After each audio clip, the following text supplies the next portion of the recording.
Olá, hoje eu estou aqui com o Dr. Luiz Fernando de Oliveira Henrique, sócio-diretor da Clínica Originária, especialista em reprodução humana. E a gente vai falar um pouquinho sobre todo o papel da endometriose na reprodução humana, ou o contrário, da reprodução humana na endometriose. Então, de que modo que a endometriose pode afetar as taxas de chance de gestação, de chance de ter um filho no final? A gente sabe que a endometriose ela pode dificultar a gravidez em até 40% dos casos, né? Luiz, fala um pouquinho para a gente de tudo isso.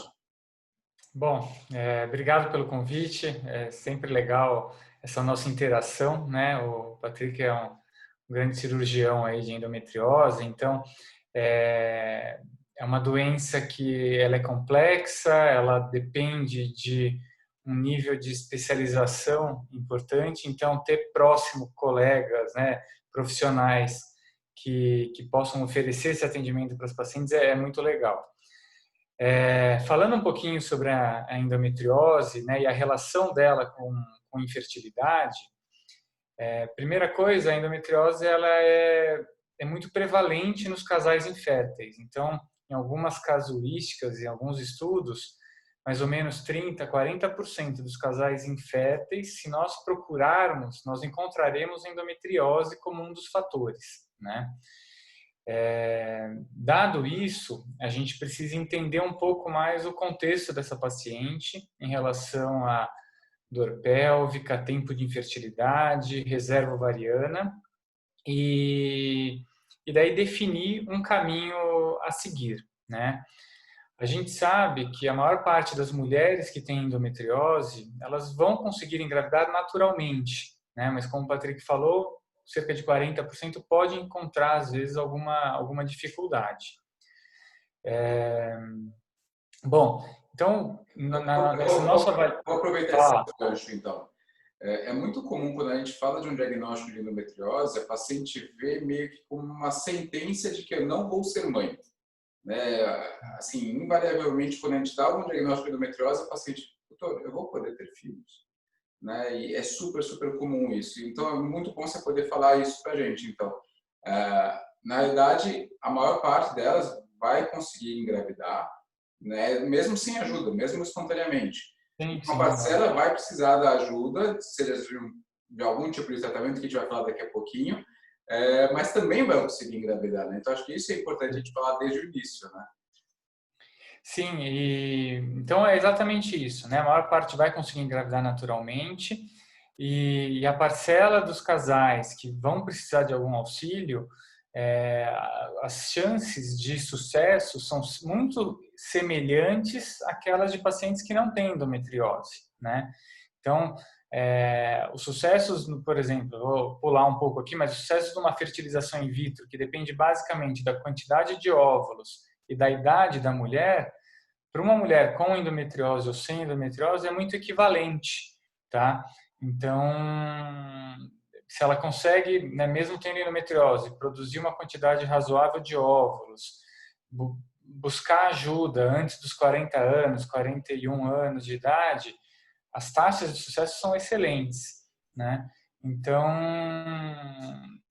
é isso, assim, acho que não dá para taxar, tenho o diagnóstico de endometriose, vou ter dificuldade para engravidar ou não vou conseguir engravidar. De modo geral, essa paciente vai sim conseguir engravidar de uma forma ou de outra, né? Acho que esse é um aspecto super importante mesmo. Luiz, então, e como que a gente vai acabar decidindo qual paciente que eu vou deixar tentando espontaneamente, qual paciente que eu vou pensar numa cirurgia, qual paciente que eu vou fazer uma fertilização in vitro? Como que a gente usa esse algoritmo assim, para a gente pensar nisso? Então vamos lá. É lógico que na endometriose, você sempre fala isso, né? E acho que é uma das premissas, a gente tem sempre que individualizar, mas existe um racional por trás, né? Que a gente pode usar em grande parte das pacientes. Então, modo geral vamos imaginar que a paciente tenha lá o seu diagnóstico de endometriose, ela não tem nenhuma lesão, vamos imaginar essa paciente sem dor, né? Ela não tem nenhuma lesão de apêndice, cistos muito volumosos que indiquem que ela tenha que passar por uma cirurgia independente dos sintomas, né? E ela tem o diagnóstico de infertilidade, ou seja, ela está já há mais de 6 ou 12 meses tentando engravidar. Um parênteses aqui, por que 6 ou 12 meses? Geralmente, acima dos 35 anos, a gente não espera 12 meses para um casal tentar engravidar, né? A gente acompanha um pouco mais de perto, tenta dar 6 meses e já começa a acompanhar um pouco de forma mais, não diria invasiva, mas mais ao lado do casal mesmo, né? Fazendo ultrassons com frequência, vendo se está tudo certo, e às vezes até quando está aos 35 anos, antes de liberar para tentar engravidar, pelo menos fazer um espermograma, fazer uma pesquisa básica para ver se a gente não acha alguma alteração que, na verdade, aqueles 6 meses de tentativas podem acabar no final se tornando 6 meses que ela perdeu realmente, porque tinha um pólipo lá dentro do útero, alguma outra pequena alteração, né? Quando a gente pensa em idade, né, o tempo urge, né?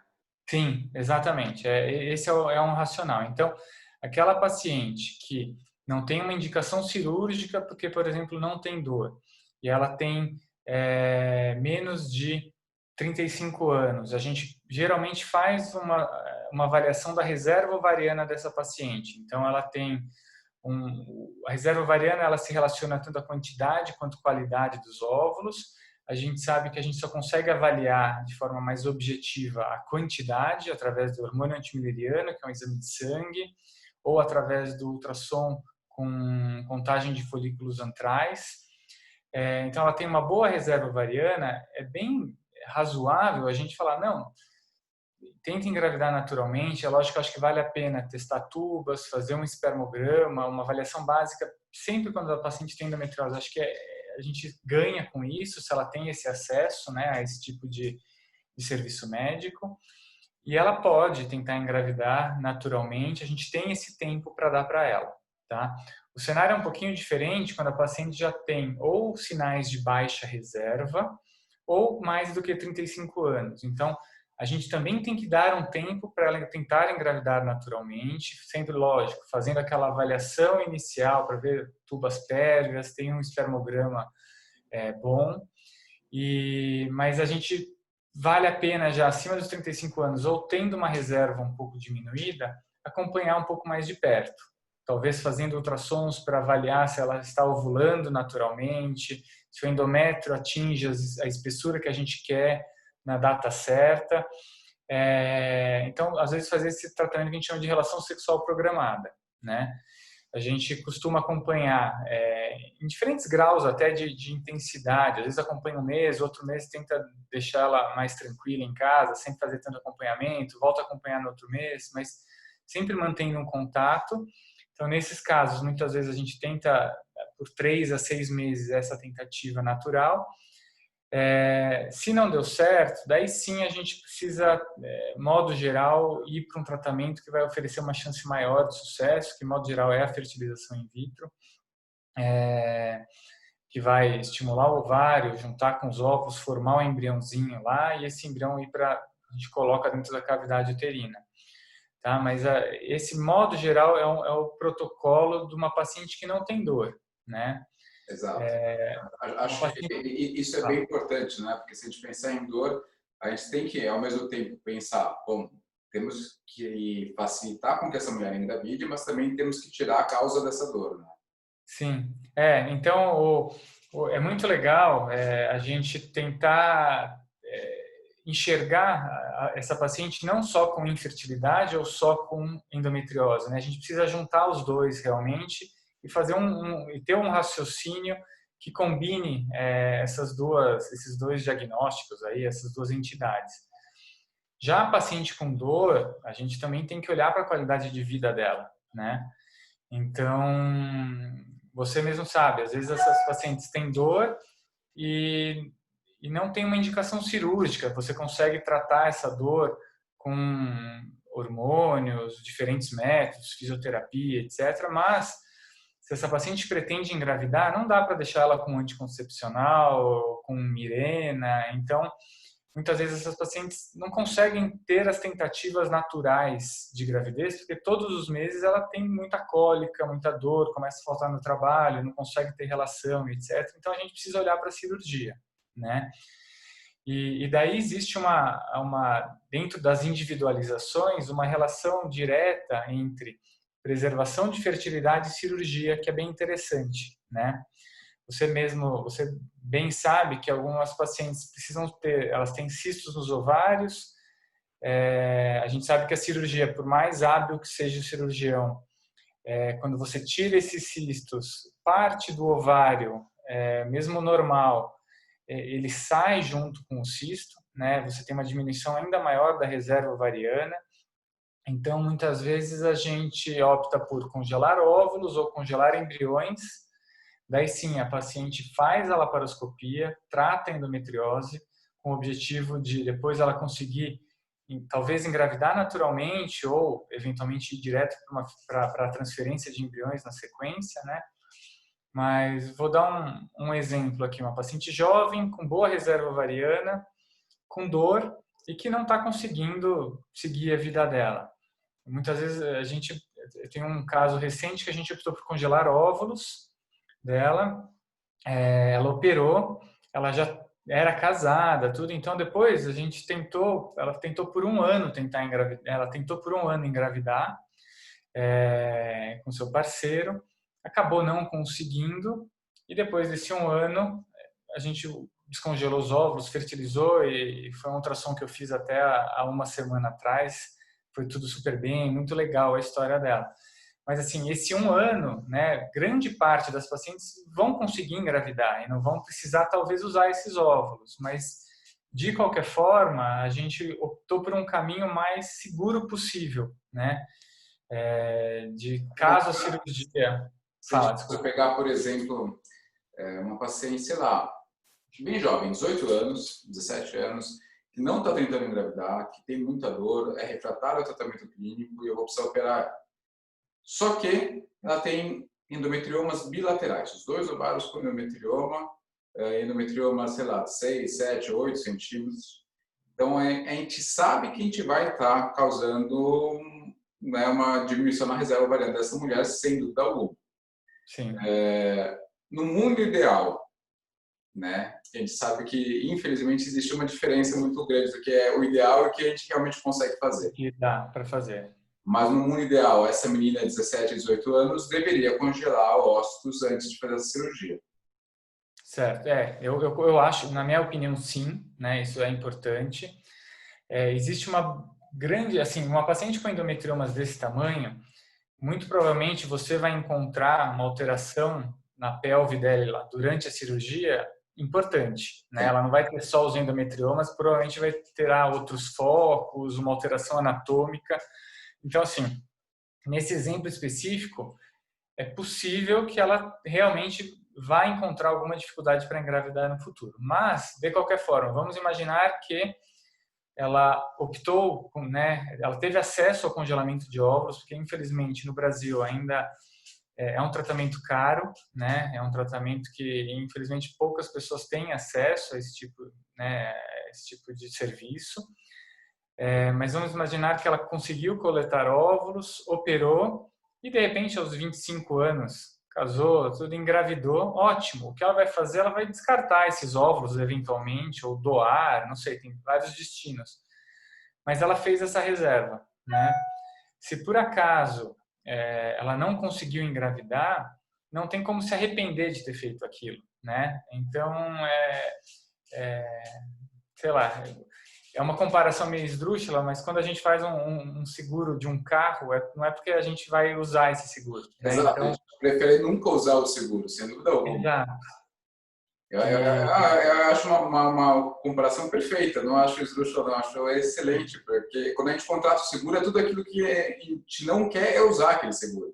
Né? Quando a gente faz um congelamento ovocitário, é como se fosse um seguro da fertilidade daquela mulher. Né? Então, você está garantindo aquilo para um futuro, mas se Deus quiser não precisar usar, melhor ainda. Né?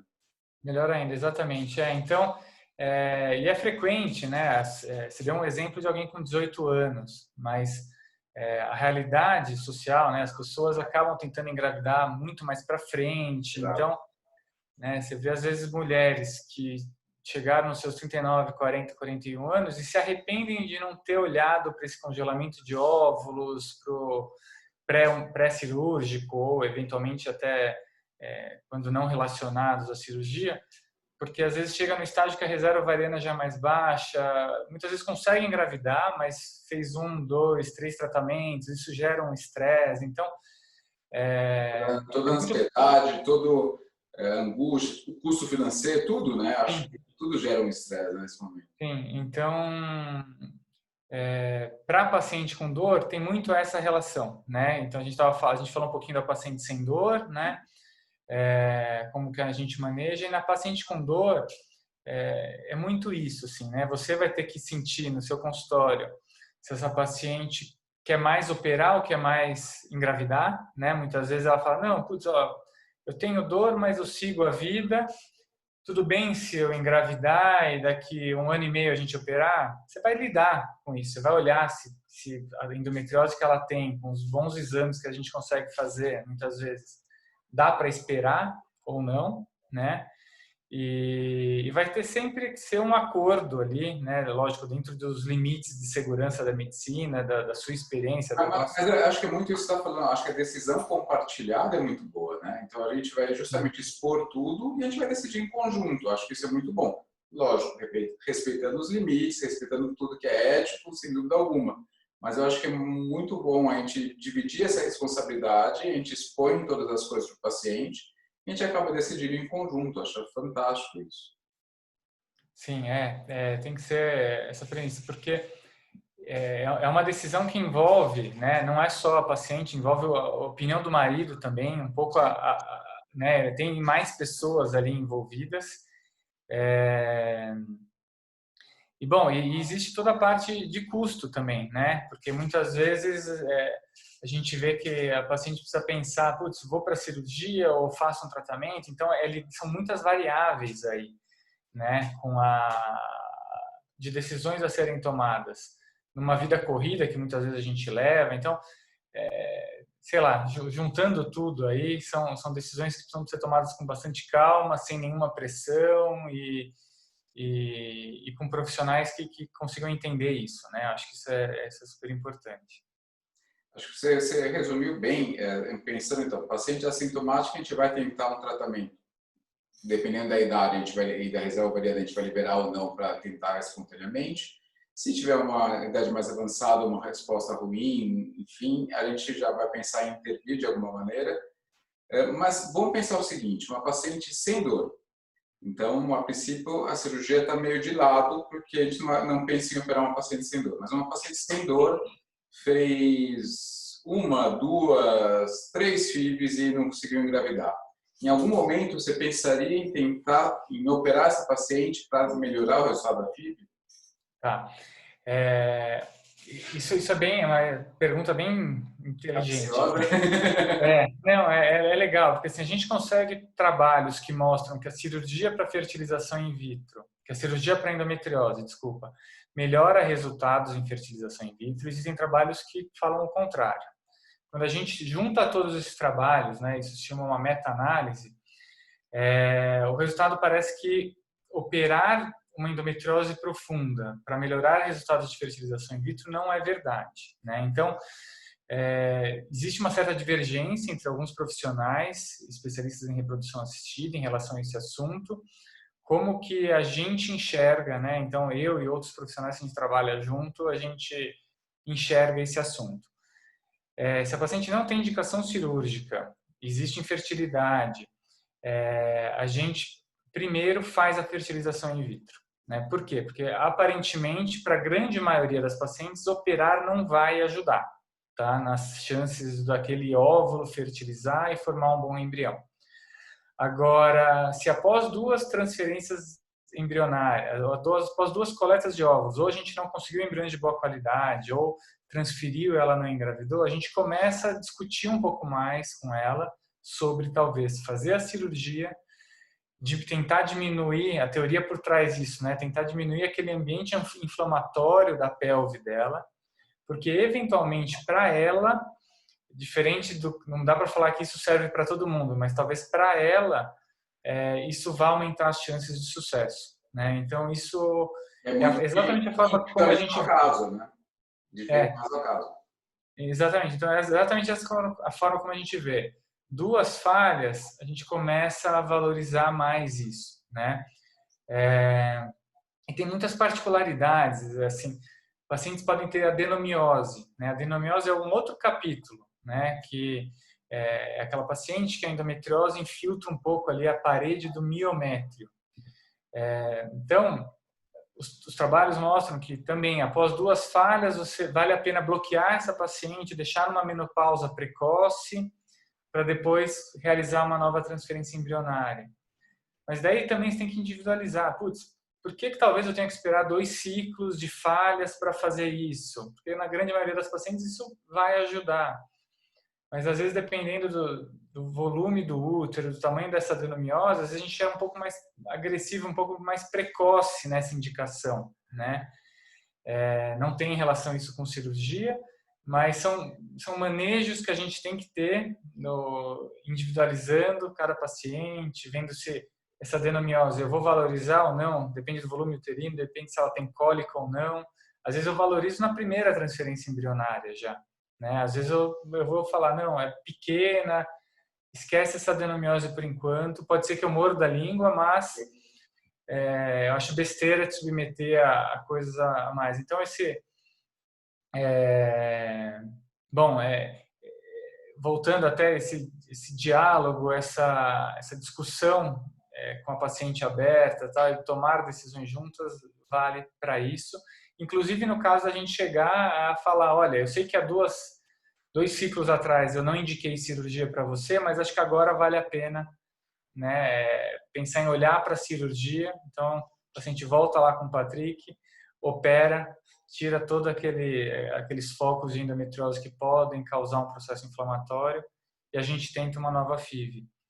E na nossa experiência, eu lembro de algumas pacientes que isso foi interessante, né? E mudou realmente o resultado. É lógico que a grande maioria das pacientes conseguiu, né, quando estavam nessa situação aí que a gente falou de sem dor, etc., conseguiu engravidar sem precisar da cirurgia, mas em algumas a gente percebe que a cirurgia é benéfica, assim. A gente ainda não sabe como diferenciar, né? Exato, né? A questão é quando a gente vai conseguir achar um jeito de diferenciar esses casos desde o início, né? Que seria o ideal, né? Não estamos perto disso, infelizmente. Não estamos perto disso. Mas acho que isso é muito importante. Acho que, de um modo geral, você conseguiu dar um resumo mostrando ninguém é dono da verdade. A literatura vai nos trazendo informações novas o tempo inteiro, né? Então, uma questão importante é a gente sempre estar se mantendo atualizado e sempre essa troca de experiências, né? O cirurgião conversando com o especialista em reprodução humana, conversando com o paciente, expondo e fazendo essa decisão compartilhada dessa equipe multidisciplinar. Eu acho que isso é o mais importante de tudo.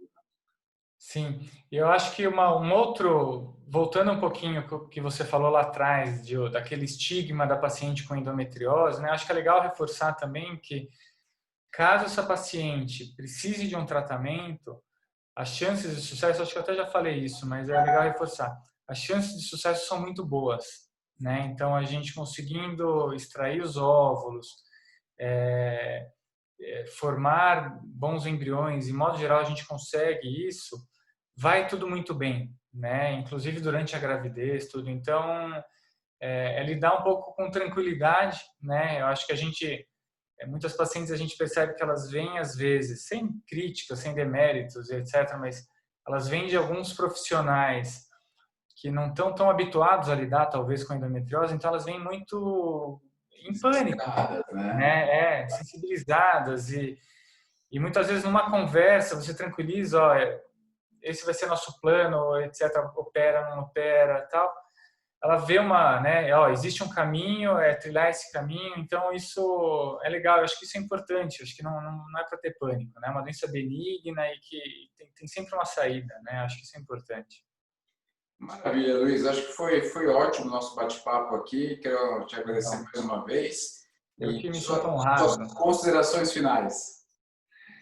Não, eu acho que é isso, né? Eu acho que as pessoas procurarem bons profissionais, né? Lógico que Muitas vezes não dá para ter certeza quem é quem, mas procurar bons profissionais, procurar informação. Hoje em dia, eu acho que esse negócio de mídias sociais, etc., tem muita coisa boa também nisso, né? Apesar de existir o médico Google ali, né, que muitos pacientes pesquisam e às vezes isso aumenta muito a ansiedade, mas também tem muita informação boa, né, na internet. Eu acho que é ser criterioso, procurar informações boas, identificar bons profissionais e ter calma de lidar. A gente está num momento aí hoje, né, de lidar com uma coisa totalmente nova e pessoas estão lidando bem, pessoas não estão lidando tão bem. Eu acho que a gente precisa ter sempre calma, buscar informações razoáveis e ter apoio de bons profissionais em tudo, né? Acho que isso o que precisa, é o caminho aí para as coisas darem certo. Maravilha. Mais uma vez, muito obrigado, Luiz, e logo, logo a gente está junto aqui de novo. Perfeito, eu que agradeço, viu? Um abraço. Um abraço, tchau, tchau. Tchau, tchau.